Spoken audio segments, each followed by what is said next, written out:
So to wrap it up, are there any loose ends or things that we didn't get to talk about?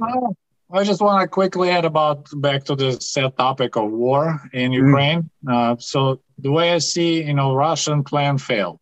They wanted blitzkrieg. They wanted to take over Ukraine in short period of time, change the government. So right now, I'm just wondering which way it's going to go.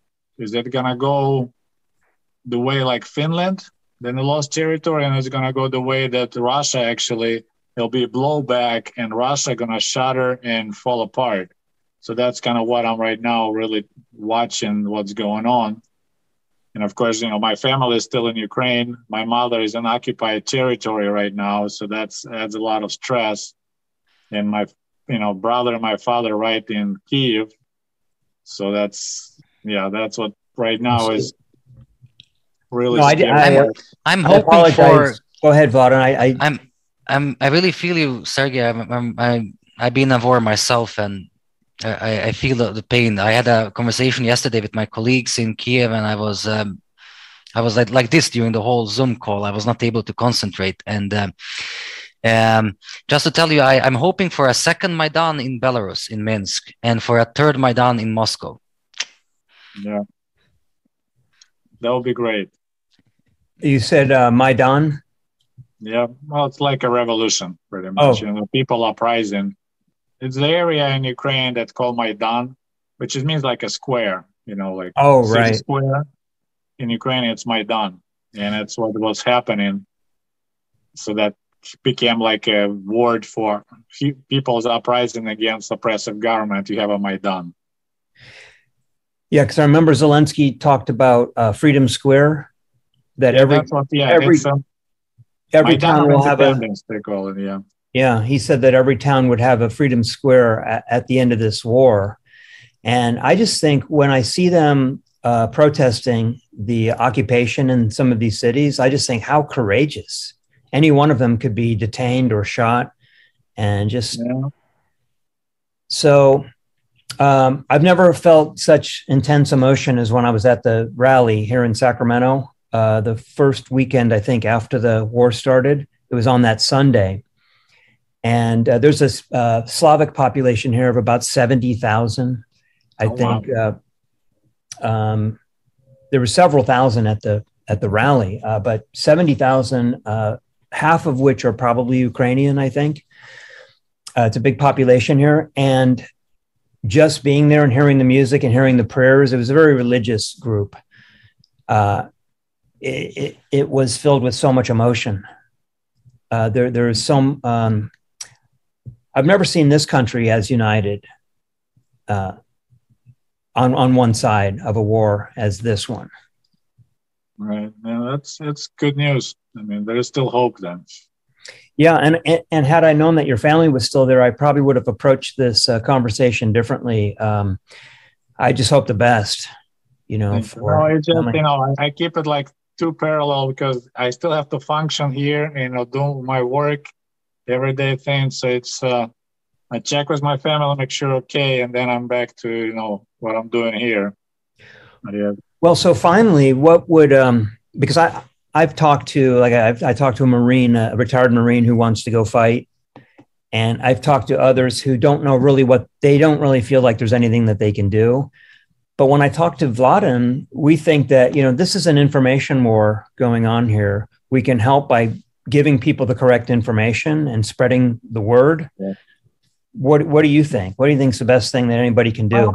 That's what I do, but I speak fluent Russian, so until I'm banned on the Russian social media, I post there, carefully because I don't want to anger people. Because there's plenty of pictures of dead Russian soldiers. Of course, you don't want to do anything like that.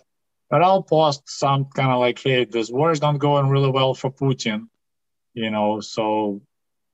But I'm Russian speaking, so I can, I applied that on my Russian YouTube channel. But otherwise, at this point, I think there'll be more opportunities to help when it's over, to rebuild the country. Then probably we can figure out what is the best way to support with money, with equipment.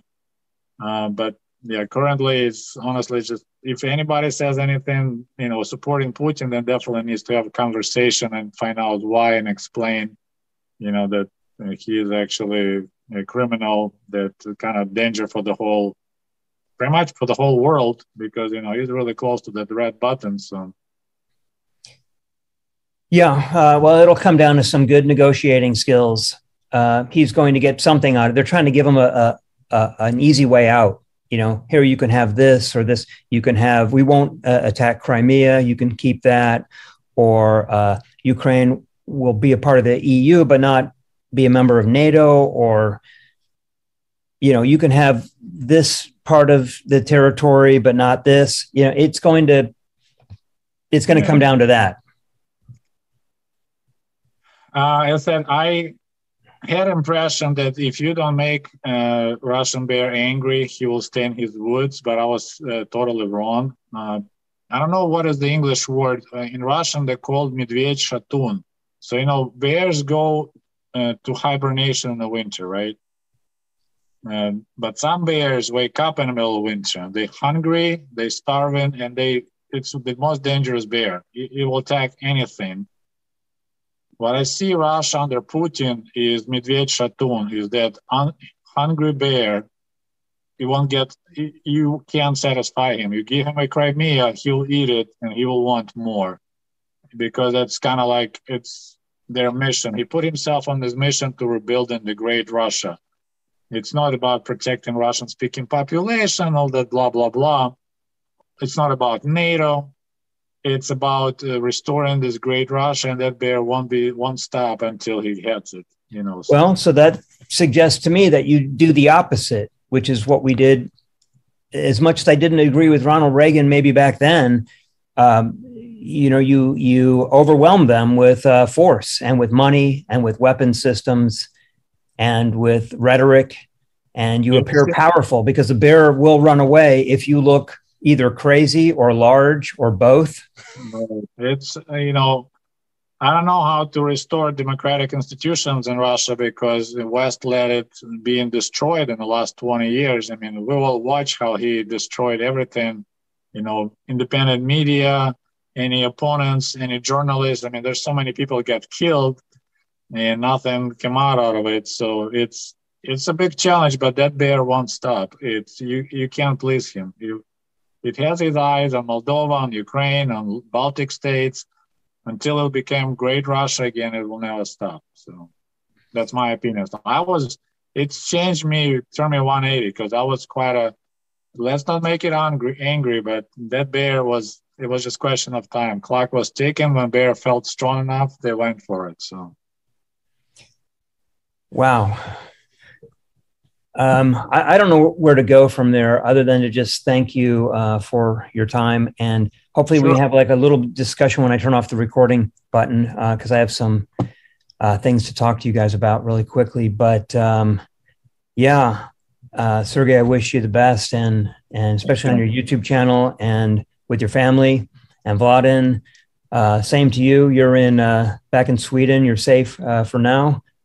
But I appreciate your contributions to the conversation too. I think people will learn a lot from things like this. They will learn, and this is how we change minds, change opinions, is to give them better information.